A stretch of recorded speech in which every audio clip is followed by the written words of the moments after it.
We're back on What the Funk. And I've got my guy, another Denver guy, Jason Reed. How you doing, Jason? Doing well. How are you? I'm doing well. It's been, Good. man, a pretty hectic few weeks. Let me see. Since I last recorded a podcast, I got sick. Like, You told me. oh, Yeah. it was awful. The stomach bug just ripped through my house. I lost 12 pounds. So hopefully I look good, you know. You look amazing. Thanks. That's not the way I would recommend losing weight quickly is sitting on the porcelain throne for 5 days on end. So I got sick. But the whole family got it? Oh yeah, man. I got 3 kids and they're young. So they come back with something and this one just lingered. It was terrible. Yeah. So kind of, sorry. yeah, thanks. Kind of took me out for a few days and then finally got back to full health. And last Friday, I headed to London. We kicked off a new client that's over there, Progressive TSL, met these guys at NAPE. They're kind of breaking into the United States with their software products. So went over there to kick off that engagement, my first time in London, which was super cool. What was hard for me, right? I'm not like the biggest world traveler. I'd never been to Europe before, actually, before that. Was 9 a.m. when they go into the office in London is 2 a.m. here. So there's an adjustment, of course. Everybody's like, hustle and bustle, up and at 'em, drinking coffee. They want to show me demos, meet the team. I'm like, okay, I'm just waking up. And then you go through your whole workday, you finish up at whatever, 6:30 over there. And over here, that's like 11 o'clock. So I'm getting hammered with emails and my phone's starting to ring. I didn't do a good job of like picking one region. So kind of worked nonstop Monday, Tuesday, Wednesday. I was supposed to come back on Thursday, but I called my wife and I'm like, man, I just worked over here a ton. I think I'm going to go to Paris for a couple days. So that was awesome. I took the channel or whatever, the train from London to Paris, spent 2 days in Paris, didn't really open up my computer, went to the Louvre, saw the Mona Lisa, Eiffel Tower, all the Olympics prep that's going on for Paris this summer. That was a blast. So I felt like I got a little bit of like tourist time, personal time. And as you know, with young kids, like it's hard to get that, right? I mean, typically the vacations are more like trips. So I got to put everything down, really see Paris for a couple days and then flew back last Saturday. So it's been a bit of a whirlwind, but anyways, that's my story. I'm back. So, well, yeah, because vacations with kids and younger kids, one's 17 now, he doesn't guess count, but the other one's almost 10. They're work, at the end of the day, right? So I totally get it, man. If you're on your own, no fam. I don't think I'd had a trip like that in like 15 years. Like if I travel solo, it's for work, right? So then I did my work and I'm like, well, wait a second. I'm sitting here in a hotel room in London. Like, let me just look at this. Amazing the public transportation that's available out there. Just taking trains all over the place, taking subways. It costs like $2 to ride on the subway in London for the whole day. Got to see a lot, man. It was cool. And then of course I come back here, I get to the airport and I take $100 Uber. I'm like, man, we don't have it figured out over here like they do over there. I need to be taking I saw a post on, I think it was LinkedIn actually, just recently, where it has two maps comparing the United States to Europe, and it shows the rail lines, essentially, I've seen that. the passenger rail lines. And there's so many rail lines in Europe, it looks like a solid color. And the US has what? We have like 3. Yeah. We got a long ways to go. Yeah, it's backwards a little bit. And then also like the vehicles are just smaller over there too. Yeah. Like the roads are a little bit tighter, vehicles are smaller. You get back here, everyone's got huge SUVs driving 85 miles an hour on the highway. So it's cool. Yeah. But, of course, now I've got the bug. I want to go back. It's unfortunate that, I have to work. So I can't just travel all the time. But now I'm like, what am I doing? I'm running this company. I got this podcast. Why can't I just like roam the countryside of like Italy and France and do that, If you have good Wi-Fi or, cellular data, make it happen, man. Why not? I mean, I do run my own thing, so it crosses my mind a little bit. But there you go. I think the kid talk to the boss at home, and no doubt. See what she said. Yeah. Well, Jason Reed, man, awesome to have you on. Sorry to interject with all my story, but it's been kind of a fun and different past few weeks for me. But, the question that I ask everybody that comes on this podcast, and I was going to hit you with it, is who are you, man? Who's Jason Reed? Who am I? So I like to be concise in pretty much anything I do. Okay. Like when I talk to my kids or my wife, I like to be concise. When I'm at work, I like to be concise. So I would say, probably one of the standard answers, father, husband. I'm going to add in oil and gas nerd, I suppose. Nice. Because I love this stuff at the end of the day. The overall industry as a whole, the technical nature of it, basically, working with really awesome people overall. So I would say oil and gas nerd probably fits the sort of third bullet there. Oil and gas nerd. And I want to get through your whole journey, right? I mean, I think you and I bonded a little bit over the fact that you went to business school in New Hampshire, which is a little bit different. I always love when I get another, person who spent time in the Granite State. Me, you, and Patrick Ruddy. That's basically it. But me, you, and Patrick Ruddy. Although Patrick moved away from Denver, so when you reached out to me, oh my gosh, there's an oil and gas guy in Denver with New Hampshire ties. It was me, you, and Patrick Ruddy. Now it's just me and you, I think. Unless we can start a club here. If someone watches this and has New Hampshire ties and oil and gas, raise your hand. We'll start a little club. Make it 3 again. Ruddy claims that there's one other person. I'm not totally sure who that is, but anyways, I will find her. I will find her. Yes, he's in Scotland, and you guys worked together at Enverus briefly, but we'll get into all that. So I believe you grew up in West Virginia, right? Give me your story. Correct. West Virginia school. Tell me everything about you, Jason Reed.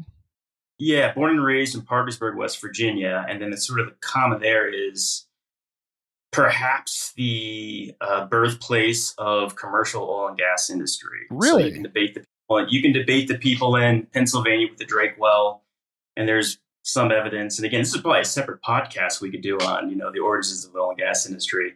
But folks in my neck of the woods where I grew up and just outside, a lot of the area where they're doing a lot of drilling from the Marcellus. If you look up the Burning Springs Anticline, if you look up the Rathbone well, a lot of that stuff. Some claim there's evidence that the Drake well used some of the oil produced for their machinery to drill their well, essentially, which I think is hilarious. So anyway, separate podcast. But Parkersburg, West Virginia, maybe the birthplace of commercial oil and gas. Just doesn't get much hype, obviously, because the Drake well takes all the steam out of it. Yeah, they get all the credit. They get all the credit. Yeah. Born and raised in Parkersburg. Went to school at Marshall University in Huntington, West Virginia, stayed in state basically. And it's interesting. I was on this as all 17, 18-year-olds, and my 17-year-old's going through it right now is we asked ourselves the question back then, what do I want to be when I grow up? We're asking our son, what kind of problems you want to solve. We sort of change the vernaculars, maybe thinks about it differently, basically. I like that. But yeah, Jeremy, I boiled it down to 3 things essentially, and all 3 scientific centric, if you will. So it was either physicist, geologist, or dentist. I mean, there's a disparate sort of group of professions there for sure. Huh. I actually went in as a declared major in physics. And I'll never forget this. I remember yesterday. So the first day of class my freshman year, and the very first class of my freshman year at Marshall University, I go into this 9 a.m. lecture on physical geology. And Ron Martino, Professor Martino, I think just retired, is giving this lecture, intro lecture. We're all just freaked out. We're in college for the first time kind of thing. And it knocked my socks off. I literally left that 50-minute lecture and I went to the College of Science and I changed my major immediately to geology. Wow. And haven't looked back since. I had not heard some of these concepts before. I had not thought about these things. It piqued my curiosity to no end, essentially.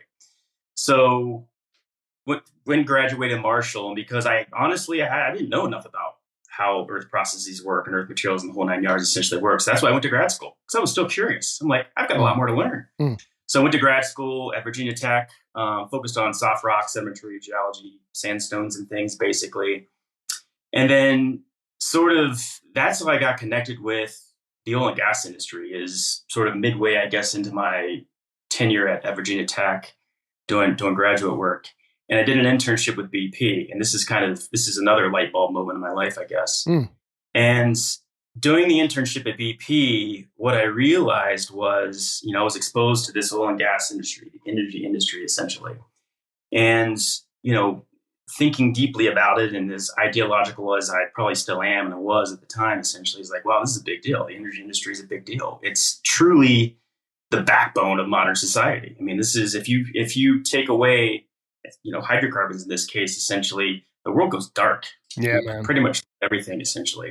So having that realization, like, this is really profound. I want to support something profound during my lifetime or my career. And then the realization also that, wait a second, this industry could use the skills I'm learning as a geoscientist. Yeah. It's a win-win is the way I looked at it, basically.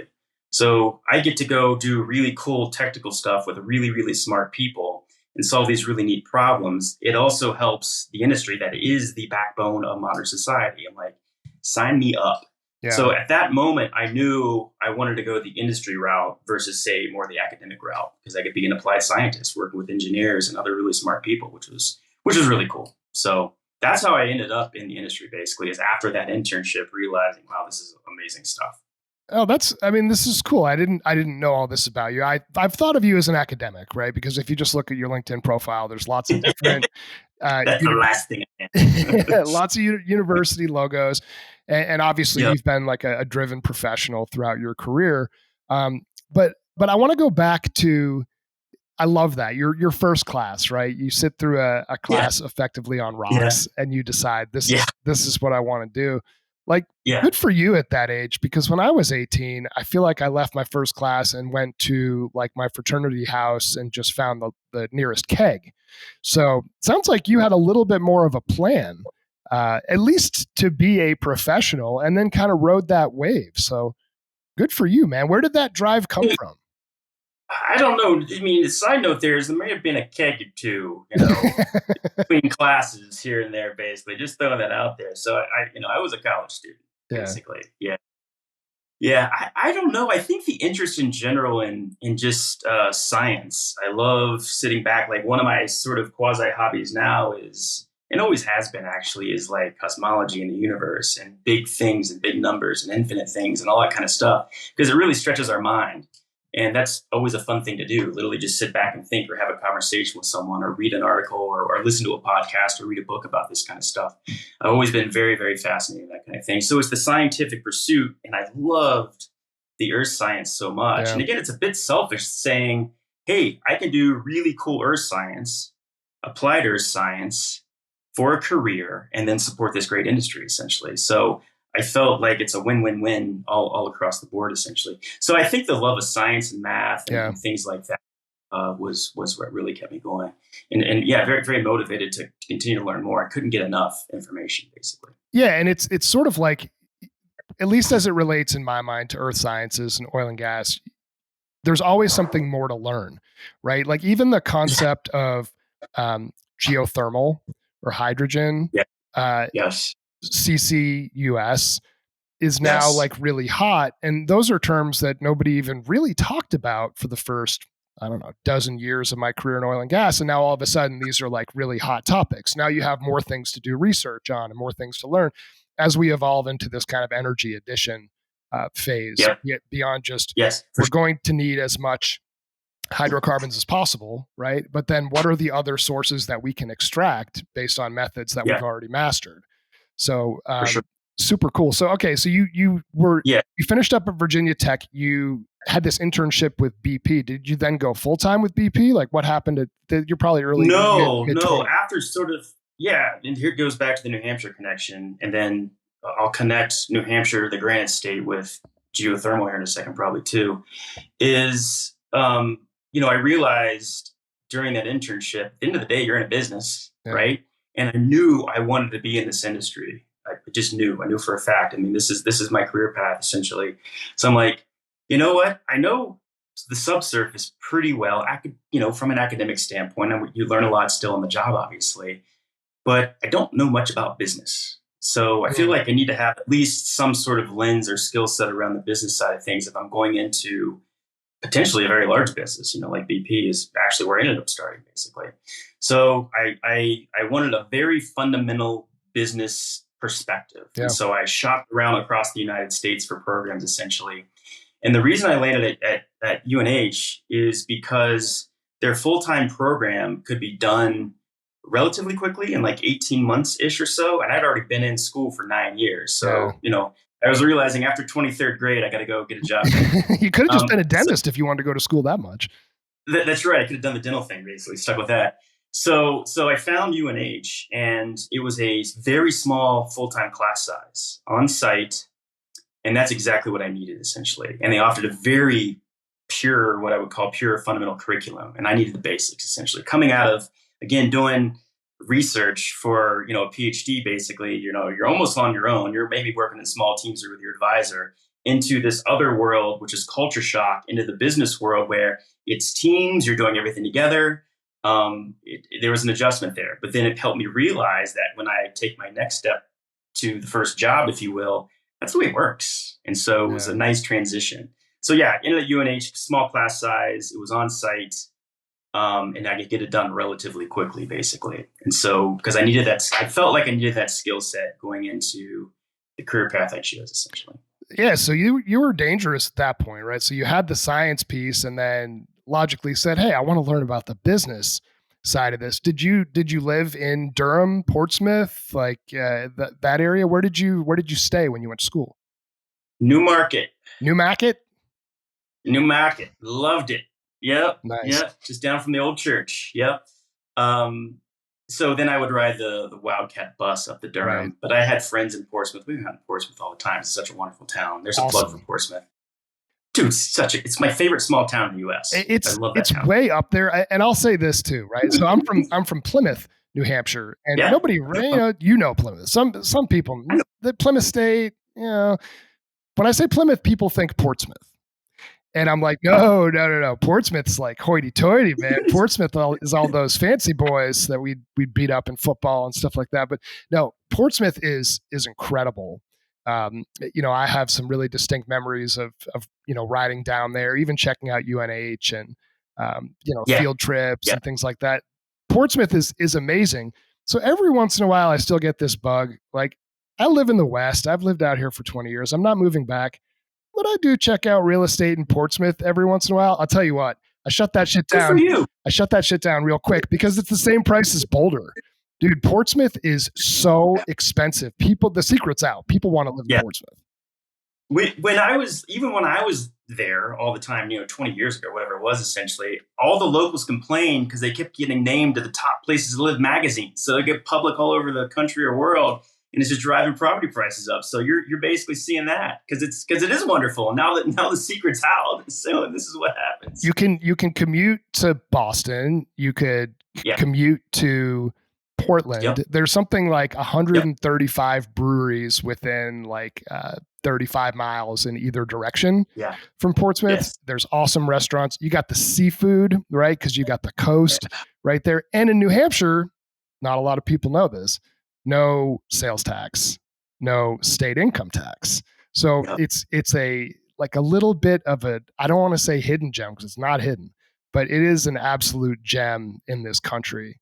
So I'm glad you got to spend some time there. And I think you actually go back a little bit too, because you've got a little place in Maine that you head back to, right? Yeah, we have a short-term rental in Maine. Yeah. So occasionally we'll dip our toe in New Hampshire, but most of the time we've had it for a couple of years. It's another fun, maybe podcast story. It's like, it's a place my wife's dad had many, many years ago that disappeared, and she loved it as a kid, essentially. Yeah. It randomly, 30 years later, popped up on our radar. Randomly. It was really bizarre. I don't know if I told you the story before, but anyway, so we had no choice but to bounce on it. That's cool. And then give our boys sort of the life she had growing up every summer at the camp, as they're called in New England, which is, for anyone watching this, who watches this, is just basically a cabin or a house or something on a lake in New England. So they're called camps. I didn't know what they were. And now I've finally got in the habit of calling it a camp, not just like the little house. So we have that. So we still have a connection up there because the wife's family is still mostly in Maine. So we get to go and visit them. And that takes up a lot of my time. There's the sump pump out or the walls leaking, or my God, it's like unbelievable. And it's hard being 2,000 miles away dealing with that kind of stuff, but it is what it is. So it's a very special place to the family. Yeah. Did you meet your wife at UNH? Is that how that happened? Oh yeah, this is a good one. Match.com. Really? And so long ago, it was practically on Netscape. So Dial up? there was only two. Yeah, wow, really, getting out here on this podcast right now. So there were two dating sites back then. There was eHarmony and Match.com. And then when I drew, you draw a radius of like people that you want to come into your vision and profile, whatever, basically. So I made sure I living in, right outside of Portsmouth, Durham, Newmarket, living in Newmarket. I drew a radius large enough to capture Boston and Portland. Yeah. Two main population centers in that part of the world. She was in Portland. So and you met some people, met her eventually, and there you go. So that's been together.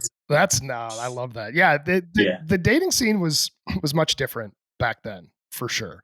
Yeah. Now it seems like, all of my single friends, whether they're 20s, 30s, 40s, 50s, 60s, even, there's like something catered toward all of them, right? Like depending on what you're looking for. Like you said, back then, there were just a couple. And you're going through sort of all the options. So you got a little bit lucky. I think that worked out well for you. Yeah. I mean, even then, though, I would say those websites were really ticking up in user count, basically, which kind of helped. Again, they got to be on there to meet them, essentially. And so, you have several dates and things. And wow, she grabbed my attention significantly, obviously. So that's awesome. So anyway, we had our first date in Portland. Yeah. So you finish up at UNH, right? You find your girlfriend who becomes your wife. Then what? Correct. And then we this is another funny story. Take a job at BP. Yeah. And so we're going to go to Houston together. She's going to leave Maine. We're going to go to Houston together. And I'll never forget, this is so wild. And you get this, having been in Houston, and anyone in Houston understands this. So imagine June. We're going to go down for an apartment hunting trip, essentially together. She's never been to Texas before. She's never been to Houston. And this is the middle or late June. I can't remember, somewhere in there, basically. So we land, I think at Hobby with Southwest, and they open up the airplane door and whoosh, here comes the hot air for the Mainer, for the Maine girl, basically. She's like, what the heck? She described it. It's funny. Right when we got off the plane, she says, it feels like there's a hairdryer on my leg. Yeah. So we must have really loved each other, because she moved to Texas with me. We had our first child there, basically, and she got to experience the intense heat in the summertime, which is quite a contrast for Maine at that time of year, obviously. So. Couldn't have picked a worse time of year. You know what I mean? It could have been when you're driving in the slushy, icy roads in January. Houston wouldn't be that bad then, but you took her out of Maine in June and moved to Houston. Yeah. So you got to keep her, man. Yeah. So BP, what was your job at BP? Where was the office? Like, where'd you settle in when you got to Houston? Yeah, BP. So BP is in Westlake, their Westlake campus, which is the old Amoco campus. So it's, not long after they acquired Amoco, essentially. I started in the Deepwater Gulf of Mexico, the exploration team called the Mega Regional Team, essentially. And it was a special team stood up, and I was the only newbie on the team, basically. So I got to learn some really senior, smart people, which was awesome. The exploration common process at BP and common risk segment mapping and the whole 9 yards. So started there in the deep water, and then I transitioned over to onshore, which would have been the North American gas unit, or performance unit back then, into Wamsutter in the Greater Green River Basin. Oh. I had interest in working natural gas, and this is a natural gas, focused asset, essentially tight, unconventional. As the world was changing, then people were focusing on unconventionals. Like, I want to try some of that too, basically. Yeah, went over to Wamsutter and then worked Wamsutter for a while too. Yeah, I don't know that basin well, but I've heard about it because of the Crowheart guys. They operate out there, but it sounds to me like Wamsutter it's really painful to operate in the winter. Like it really kind of shuts down, actually, for lack of a better term. So that's quite a contrast. You're looking at Deepwater Gulf of Mexico, and then you're going up to Wamsutter. So you gained like a pretty good amount of diversity within the same space, of course, at the same company, but you couldn't really pick two more different disparate entities within the same company. And the beauty of that is it was in a short period of time, and that was sort of the program that BP put their new hires through. Cool. It's like, we want you to see things essentially, and to interact with different types of folks as you work these assets and develop ideas and such. And that wonderful program. I'm so glad I was able to see so much diversity essentially. And I did one other small stint before I left, but I got to see something else altogether. And so there were three things within a short amount of time that I was exposed to that I really cherish to this day, having that kind of diversity. It's huge, especially earlier on in your career. I never really had that. I've never worked for a big company. So I always sort of felt like the professional training component was more just trial by fire. At a smaller company, you just sort of have to figure it out. At a big company like that, it's more programmatic. And I do think that was really beneficial for you.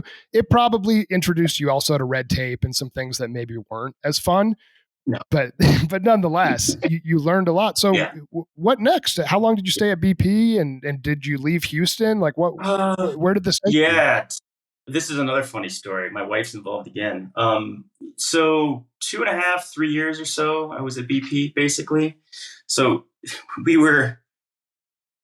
just had our first child, the neurotic parents that we are with our first child. Yeah. We're probably neurotic. Everyone's neurotic with their first child. Still am. The third, you're like, don't make it. Right? We only have two, but my second was like, we made it to the first one. So we're super neurotic first-time parents, basically. And I had an opportunity to expat in Trinidad. And, after these few tours, essentially, I've done in Houston, essentially.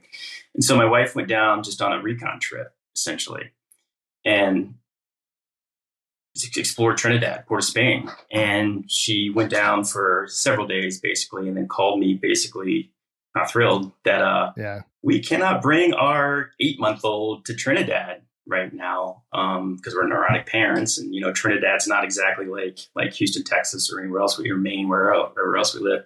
I said okay, and I'm not kidding. Literally that same day, we're like, maybe this isn't the best fit for our family to go right now. Maybe we can do this down the road for sure when the kid's older or what have you, or we're less neurotic. One of my really good friends from graduate school called me literally the same day and says, "Hey, what's up? I'm at this new company, or not a new company. I'm at this company called Seneca Resources in Buffalo." I'm like, "Oh, cool. Huh. What's going on?" He's like, "Have you heard of the Marcellus Shale yet?"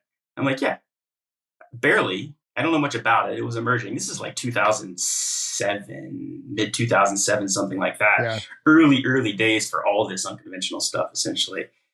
And he said, "Yeah, I mean, this company is sitting on almost 1 million acres of potential Marcellus." I'm like, that's intriguing. And again, going back to my Wamsutter days, I wanted to work on conventional gas, for at least that part of my career. He said, "Why don't you come talk to us?" And I went and talked to them, and I ended up in Seneca for almost 6 years, basically. Wow. I didn't even know this part of your career. So did you move to Buffalo, New York? Yeah, the big, Buffalo being the big oil and gas hub it is. Of course. Right. The mecca of oil and gas, they say. Yeah, Buffalo. So which I thought was exactly going from Houston, the center of the energy universe, to Buffalo, New York. The reason Seneca was in Buffalo, because their parent company, National Fuel Gas, is headquartered there. Yeah. And it's a big utility, it's gas storage. The E&P's wing basically is Seneca Resources, essentially. And they were just a small little tiny E&P shop that were drilling shallow Devonian wells in Pennsylvania, essentially. And they realized, wait a second, this Marcellus thing could be real. And I went up there and started working the Marcellus, and we grew it massively. And I was literally the first full-time employee working the Marcellus. So I got to see everything: drilling, regulatory, land. I was obviously doing the geology as well. And then we started sort of adding people to the crew. And now it's a Marcellus focused company doing, I don't know what they're doing, probably more than a B a day, basically. Yeah.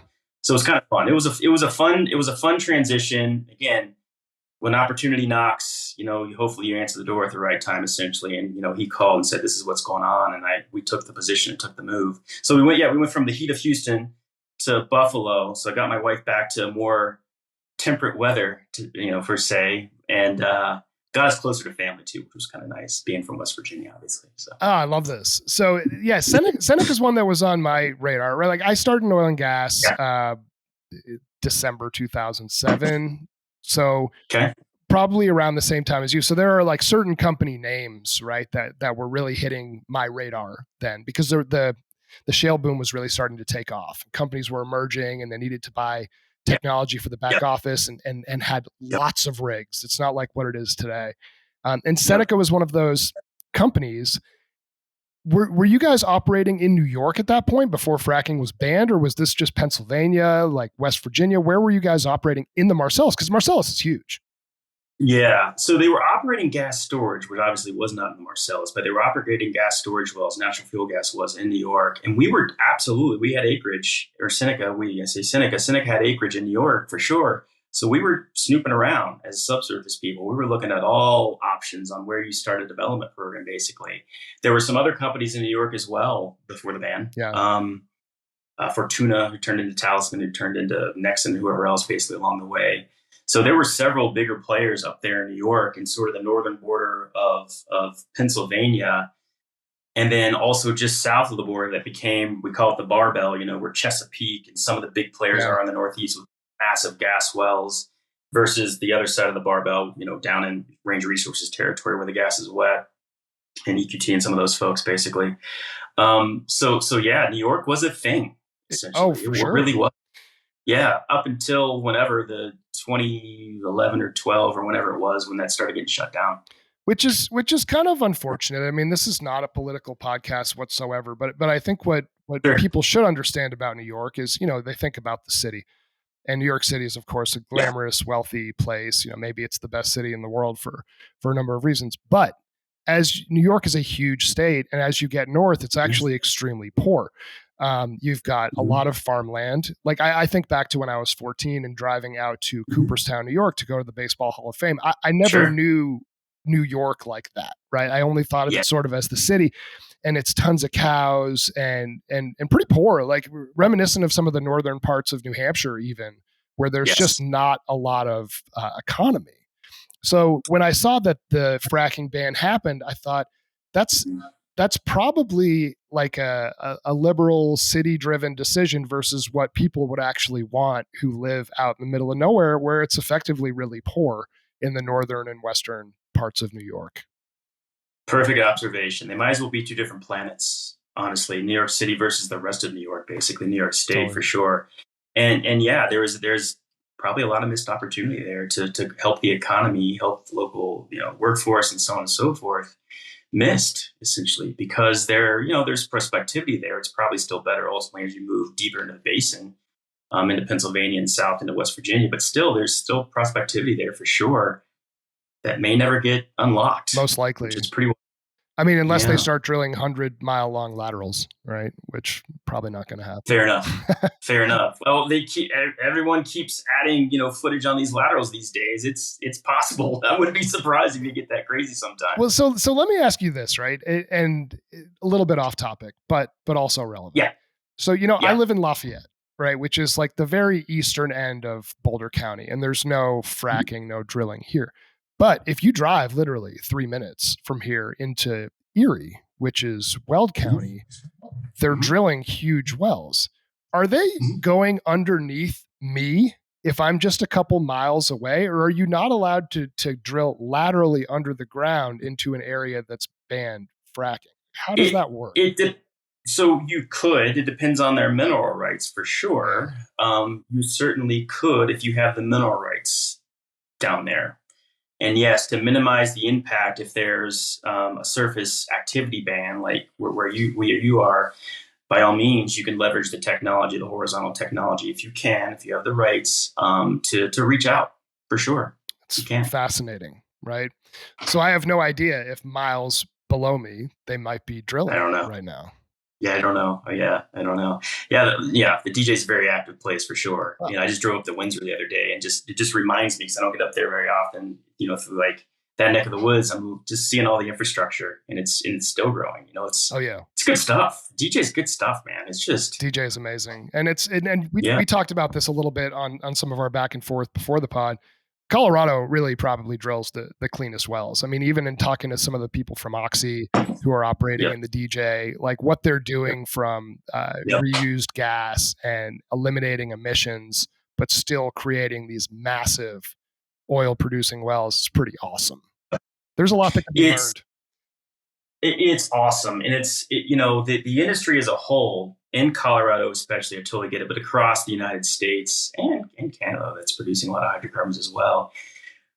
the public doesn't realize that these are some of the cleanest volumes Yeah. that you can get for hydrocarbons. Again, hydrocarbons are going away anytime soon. Why not let the folks that are really, really good and responsible to produce the hydrocarbons domestically versus a lot less clean volumes that you see outside of the United States and Canada for sure. It just makes perfect sense. We have these rules and regulations, and actually, believe it or not, we care deeply. Yeah. We live here.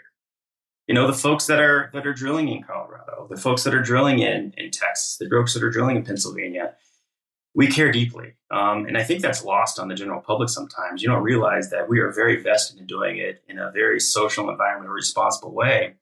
And yes, our barrels and our MCFs of gas are some of the cleanest on the planet. So why wouldn't you focus that direction essentially? Yeah, and it builds into the wealth of this country as well, for sure. It does. Yeah, it does. So 6 years at Seneca. So you learned the Marcellus inside and out, and you're in Buffalo, New York. Well, yeah. So then what? Yeah, I don't know if I learned the Marcellus. So one thing, back to being a scientist, we often are taught humility because there's always another question, basically. So I still have a lot of questions about the Marcellus to this day, and they'll never all be answered, even by the folks that have worked it for, 15 years at this point. So no, I mean, part of it was the mindset of, I've worked this basin for a while. I even did my PhD dissertation in that basin. I've been in the Appalachian Basin for a while. I've got a lot of experience there, essentially. And so I want to diversify a little bit more, like we talked about diversifying at BP. So snooping around, and connected with the right people and got the opportunity to work the Williston Basin. So hey, another world-class basin. It was nice. I got to change hydrocarbon phase into more oily stuff, which I wanted to kind of diversify as well, going from pretty dry gas into oil. And so jumped on that opportunity to come out here and then work with QEP for 5 or 6 years or what have you, basically. Yeah. Nice. Yeah, it was pretty awesome. It was great. I love that feather in my cap that I was able to work the Williston. We also looked at the Powder and the DJ as well some, but it was a heavy focus on the Williston, and then got exposed to other assets that QEP had as well, working in the corporate role. So that was great because they had a lot of different assets that they eventually divested, and obviously the company's gone. But seeing the Uinta, seeing Pinedale, seeing Haynesville, seeing the Permian, obviously in the Midland side too, was all really nice. Pretty diversified for a relatively small market cap company, mid cap company, probably. Yeah. I mean, going back to the Jared Hoover conversation that we had too, I always sort of admired how QEP did business. A very small company that was like an offshoot of an integrated Questar, right, and having assets all over the place. So really, really cool. And a nice office in downtown Denver. So you moved from Buffalo to Denver. And so there's been a decent amount of movement for you. Did you want to stay in Denver? Yeah. Was Denver like, this is where we're going to be? Yeah. So it was actually Buffalo to Pittsburgh to Denver. So once the Marcellus got really kicked off, Seneca realized to be in the middle of the action, we need to put the office in Pittsburgh. So we lived in Pittsburgh for a couple of years too, which was fun. And then from Pittsburgh moved to Denver. But I mean, talk about a different beast, moving from back east, as they say here, to out here in the West. I mean, it's a different landscape too. It's a lot different than the East. The colors are different. The topography is different. Everything's different. So it was fun. It's been fun to experience this. And so, we've really enjoyed Colorado for sure. We've been here for 10 years. Our kids have roots here. My wife has roots here. We all have roots here now. And Colorado is a great place to live for sure. An amazing place to raise kids too. And sometimes I just get jealous of my kids for growing up here. Although I did love growing up in New Hampshire. I'm not sure what it was like growing up in West Virginia, but when I bring my kids back to New Hampshire, they love it, right? Because the trees are huge and it just feels older. It's much more green.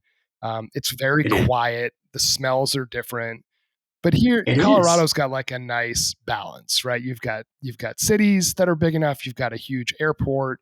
The weather's pretty nice, right? And you still get 4 seasons, which is part of what drew me to here. So you do the Yeah. QEP thing, right? And ultimately that company Yeah. gets spun off and sold. And Yep. you and I met, I Yep. think, toward the end of your time at QEP, and then boom, you end up at Enverus, which was surprising to Mm-hmm. me a little bit because I thought of you as Yeah. such like a dyed-in-the-wool industry guy. You work for operators, and then you show up at Yeah. a tech company. So what happened? Yeah.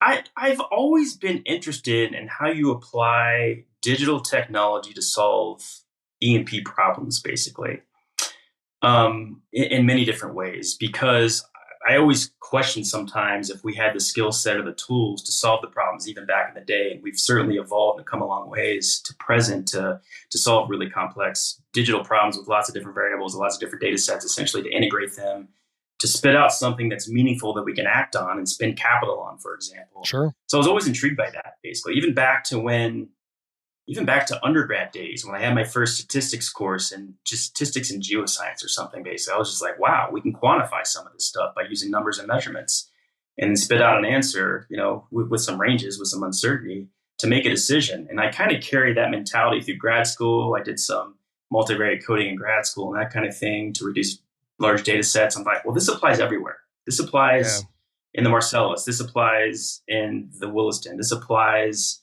everywhere. So I've always had this strong interest in the digital technology side of our industry, essentially. So it was a natural transition to go over to Enverus, who's, doing amazing things on that front for sure. Totally. Yeah. Yeah. Innovative and big. Like it's a company that I think, of course they've changed a lot. Private equity money has come in and that's going to change the focus of your company. But they started off as an innovator and I give them credit for still being an innovator despite being huge. Like I think that's really hard to do. Spot on. You're right. And trying to keep the culture of innovation first and foremost, there's a lot of effort to do that. And kudos to leadership for always pushing that at Drillinginfo/Enverus. Yeah. So it's great. Great to see them. Was it Enverus when you went or was it still Drillinginfo? It was Drillinginfo when I went. They rebranded when I was there. Yeah. So that was your first time working on the tech side. Did you like that? I mean, obviously very different than working on the operator side. I would think that you could, when you went in the room of operators, you could really see things from the operator's perspective. Did you like it? Was it kind of strange for you to be in it? Like talk about some of the things you liked or that were different between being working for one operator and then working on the tech side. Yeah, certainly different mindset, man. You're flipping your brain a little bit too when you sit on the other side of the table. But what I realized really quickly was being on the tech side or the product side or what have you, it forces you to hyper focus in on what's the real problem that needs to be solved. Yeah. What do these companies, you get to touch all different kinds of companies that are customers basically. What are some of the fundamental things that need to be solved? Yeah. What are the biggest problems that will help them extract the most value? Not that we don't think about that on the operator side, but it really causes you to really hyper focus on what problem are we trying to solve, and let's get on that path and make sure that we can help solve that problem for the customer or the company we're working with, basically. So that was different because you're forced to think about it every single day. Basically, that's kind of your job. How do you help companies solve these problems, and how you build the tech around those particular problems so they can solve them as quickly and as efficiently as possible to help them make that decision. So that was the biggest thing, I would say, for sure. Obviously, you're not spudding an oil and gas well. You're completely different operational piece versus actually, sitting around with a bunch of software developers, essentially. Yeah. It's different in that respect as well. But, it was enlightening, very enlightening, because you get to hear different perspectives from all these different companies you interact with, or your colleagues in the organization that are interacting with these different companies with different perspectives and best practices and things like that. You get it from all angles. You hear the best from all different angles, and you try to synthesize that into something coherent that can be used and applied to a greater sense in the market is kind of the name of the game. And so that's exactly what, they're really good at. Yeah. I think that's a valuable perspective to have. The lens of working at an operator is so much different from the vendor side, which I think is valuable for somebody like you to have. You have a really interesting and diverse background, which has led you to kind of where things are today. So since Drillinginfo, you left there. I'm not sure where you went. What have you been up to the past few years? But, yeah, I went to Novi after Novi, that. right? Novi, a lot of the same thing. Great companies solving what I think are solving the right problems, just like Enverus, essentially on the digital side of things, essentially. So yeah, I mean that was a much smaller company, obviously, 25 people basically, but a much smaller company, but still trying to chase down the right questions and putting out the products to solve the right problems. And I think they're both doing it in a really, really fascinating way. Yeah, I'm hearing that Novi is evolving pretty quickly on the data side as well. So definitely want to learn more about what they've got going on. Very impressed with their team, small team, but love to see innovators in Cool oil and product. gas. Yeah, For sure. So Yeah, good stuff. Have you ever thought about starting your own oil and gas company? I've thought about it for sure. Yeah. Um, yeah, I've thought about it to answer your question. Yeah. Yeah. Wouldn't that be fun? You'd be good at it. What's next Yeah. for you? You think in your career, you've got all these different big Yeah. companies, small companies, operator side, Sure. gas, oil, vendor, software, innovation. What's next? As much, so the bulk of my career, 80% of it, 85% of it still, in the upstream world with operators, drilling oil and gas wells and solving those problems. That's not that the last couple of experiences were wonderful, because I actually love them. I got a lot out of them, basically, for sure. Ultimately, my heart's probably in the upstream world. Yeah. It is. I've missed that. And that's what I pursue in my own time, basically, keep trying to keep up with things and trying to learn new things, basically, what's happening with the industry. I miss being with operators. I miss working with those types of folks. I miss solving those kind of problems. Again, at the end of the day, we started the conversation. I'm an applied scientist that loves engineering, essentially. And I love applying those skills and tools because I'm so curious about it to solve those really big problems, and that we can translate this complicated subsurface story or surface story with all this technology and stuff into something we can make a decision on. We always joke, you got to be able to explain it or translate it so a fifth grader can understand it. I love that. I love taking the complex into simple so you can make a business decision. That's what it's all about, basically, is how does every stakeholder benefit, not just the shareholder? How does every stakeholder benefit from the work we do and the problems we solve? And that is my passion, for sure. Love it. Very, very holistic view on things. And I want to put you on the hot seat. Got a couple more minutes here. Throw some questions at you. So you are an applied scientist, right? So I'm curious from your perspective, like, what does the oil and gas industry, the energy industry as a whole, look like in 5 to 10 years? Are we going to see a lot more reliance on solar, geothermal, hydrogen, getting away from drilling for oil? Will there be advancements in technology that will allow us to unlock additional plays? What does it look like in 5-10 years? Yeah. So the answer to your last question there will look different, and what's it going to take? So the answer is yes, it's going to look different probably.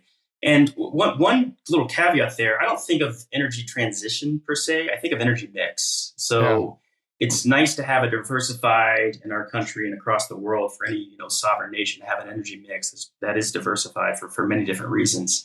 One thing that's really, and I just heard a story on the radio about it the other day too, and that I've been focusing on, is geothermal.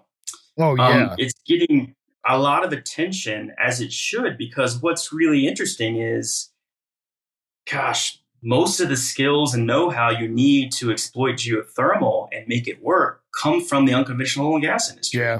It's like, oh my God, there's a ton of us around that know how to do this kind of thing. You literally drill horizontally, multi-stage fracks, run the infrastructure, run the piping down, downhole, and so on and so forth. There's a lot of experts out there that come from oil and gas that could translate those skills into the geothermal industry, which I think is really cool. It's a different kind of rock, but I think it's really cool and exciting that the workforce is here in the United States to add that to the energy mix, essentially. And so it's exciting to see companies up there like Fervo and others popping up that are really making a strong go of it. And I think it's wonderful. Fervo's like, kind of known as like the big name, and they've raised a lot of money. Mm-hmm. But as I've dug into that space a little bit more, there are a lot of geothermal drillers, and not just in the US. Like, this is actually a phenomenon worldwide. So it's going to be interesting. A lot of companies have plans to kick up their drilling in 2025.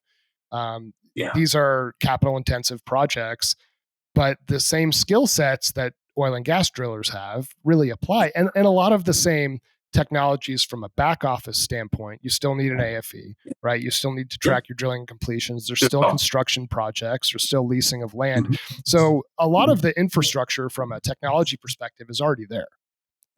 So I think it'll be fascinating. And I think Fervo's, yes, the tip of the spear, but there's going to be a lot of these companies that we see becoming mainstream, which to me is fascinating. I agree. And it's really neat to see some of the traditional, hydrocarbon-based energy companies supporting them financially, or standing up their own shop internally, basically, to go chase this down, because it's a really interesting pursuit for our country, for the world. Yeah. It's nice. It's getting a lot of attention, a lot of traction, and funding. So pretty cool. Definitely funding. Yeah. Another hot seat question: your favorite wings place in Buffalo, New York? So, can I consider myself a local, having lived there 3.5 years? No, but I live next door to locals in my neighborhood, basically, and I would ask them the same question. So everyone wants to go to Anchor Bar, which is where the wings were born. Okay. That's the origin of the wing. But the locals say, forget about Anchor Bar. You need to go to this place called Elmo's, which is near the University of Buffalo North Campus, I guess. Fantastic. Duff's is another very popular. Very famous, yeah. Another very popular, but the locals like Duff. But the one that sticks out in my head is Elmo's, because I remember our neighbors, who were Buffalonians through and through, essentially, would only buy pizza and wings from Elmo's. And so anytime we go over to their house, it's got to be Elmo's or it's nothing, basically. And they were spot on. They're delicious. What? So if you look it up. I'm assuming they're still around. Probably. What makes the wings different there? Why are they better? Are they truly better, or is this just a kind of a novelty thing that they've coined? No. I think they're very selective on the wings they choose, and so they're nicer, higher quality. But everyone has their own sauce. They make these sauces from scratch, and so it's also the special recipe, or their special sauce, basically, that goes on the wings and how they toss them. I like a lot of sauce in the wing. They drown their wings, basically. So yeah, I think that's what sets Elmo's apart, in my opinion. Again, maybe it's changed. It's been 12 years or whatever since then. Has it ruined Buffalo Wild Wings for you in places like that, or do you still eat at places like that? Not very often. My son likes that occasionally. We don't go there very often, basically. Yeah. He just doesn't know. Where do we like the wings here? Again, there's some decent wings around here, I think. I mean, it's wings, right? It's they're generally pretty good. What do you? What do you like? Which ones? My favorite wings around here would be Southern Sun, Mountain Sun, really big, meaty, and juicy, and I think they might even have a cornflake type of mix, nice and bready. But they've gotten expensive, man. It used to be 12 wings, whatever, $12. Now 12 wings is $23 or something, and you're like, what? Oh yeah. Yeah. So Second Sun, the brewery, you mean? That's also a brewery? Southern Sun, Mountain Sun. I think they've got Vine Street Pub. There's a few, but their wings are incredible. God, I don't know if I've had those. I'll have to try them. Take my kids up. That's as good as it gets, I think, around here. But we live right near Buffalo Wild Wings, so my kids like that, and Wingstop, and I'm like, whatever. It's all kind of the same. It's hit or miss. Sometimes you get a good batch, sometimes you don't. So it's just not as consistent as some of these other places, as far as I know. Yeah, no doubt. So you've got a 17-year-old kid. Is it a boy? It's a boy, right? Boy, yeah. Is he looking at colleges? Yep. He is. Yes, we're looking at higher education right now. We've done campus tours in Florida. Wow. We've done obviously the local tours. He wants to go to a big school. And he ideally wants to go to a big school in a warm place. However he came to this, I don't know, but he's done his own sort of map to figure it out. It's a good idea. Yeah. So he's focused on big research type universities and warmerish places, essentially. But obviously, we've looked at the schools in our backyard. Been to Boulder, Fort Collins. We visited schools in Florida. We have a trip planned to Arizona soon to check those out. But yeah, man, we're hot and heavy into that stuff. That's kind of fun. My daughter's a few years old. 13, 12, and 6. 13 is the oldest. Yeah, 13. She's almost 14. So, about to be a freshman in high school next year. But I feel like when I was a freshman, at some point, I started thinking at least a little bit about college. Also, my older sister was a senior. So I went with her on all of her college tours when I was a freshman. So I'm like, can I just skip to college and not do the next 3 years of high school? That'd be kind of fun. I know, because it's a blast. Those are good years. Yeah, I mean, like everyone says, it's cliche, but man, it's going to creep up on you real quick. So your daughter's going to be like so looking at schools before you know it. Yeah, I better be hitting that college invest account a little bit harder with what There you things are go. costing these days. Oh man, it's brutal. No, Brutal. it's insane. And Yeah. final question I have for you, and Yes. I always love asking this to my guests is Okay. what advice would you give to your younger self? Like if I knew then what I know now, what would you tell young Jason Reed? Yeah. Um, and I think it kind of played out this way. So maybe I did tell myself something like this: is chase your passion. Um, and I tell my kids that chase your passion. Um, what are you most curious about? Mm. And so back to your comment about my son looking at schools and again, what's he going to do? What kind of problems he going to solve for the rest of his life? His guidance counselor gave us a really interesting insight on that. It's hard. 17, still maturing basically. Yeah. How can you make this very big life impacting decision so quickly? And you can't necessarily, basically. But what she asked a really good question. She says, what do you Google just for fun? What do your Google searches look like? What are you just curious about, basically? Go back to your search history and see what you're curious about. Like, that is spot on. Because curiosity, in my opinion, especially in a technical industry like this, drives everything. But it drives everything across any industry, for that matter. What are you curious about? What do you want to learn more about? What problems do you want to solve, basically? And so back to your question, I would say follow your passion, essentially. Find something you're very committed to. Ideologically is where I started, basically, with, again, focus on the energy industry as the backbone of modern society. If it goes away, so does modern society. And then how can you support that during my career path? Well, I fit in the hydrocarbon times, essentially. So I fit right in there. In the future, next generation, my kids' generation and beyond, basically, it could be something else. We're still going to need energy, basically. So let me do the best I can in the hydrocarbon world that I'm in, that I'm passionate about. So it's passion, it's curiosity, basically. That's what I tell folks. I like that. And you actually, I was, as you were talking, I started thinking like we didn't have Google when I was in high school, but what would my Google searches have looked like? And it probably would have been like history for sure, which ended up being my major in college. Or sports. And I actually feel like I made somewhat of a conscious decision. I love sports. I'm a huge sports fan. I love playing sports, fantasy sports, like all that stuff. But I made kind of a conscious decision not to build a career in it because I thought it might change it for me. Right. If I could have a job like a traditional, like a traditional 9 to 5, whether you're a lawyer or a salesperson or an insurance broker or an engineer, geologist, whatever it is, I could work that kind of schedule and still be able to watch sports when sports are on. And it'll still be somewhat of a novelty for me. Whereas I've talked to Brian Becker about this, good friend of mine. He worked for Kroenke for a while. And the experience, he still loves sports, but it changed for him, right? It wasn't just, okay, there's a Nuggets game tonight. It's, okay, is our cybersecurity like up to par? Is everything good from a safety perspective? Like, this is just entertainment for people. I'm like, oh, well, that changes it, man. This is not just entertainment. This is everything. So I kind of made a conscious decision not to go that route, which, maybe for better or worse, that was the decision that I made. Great point.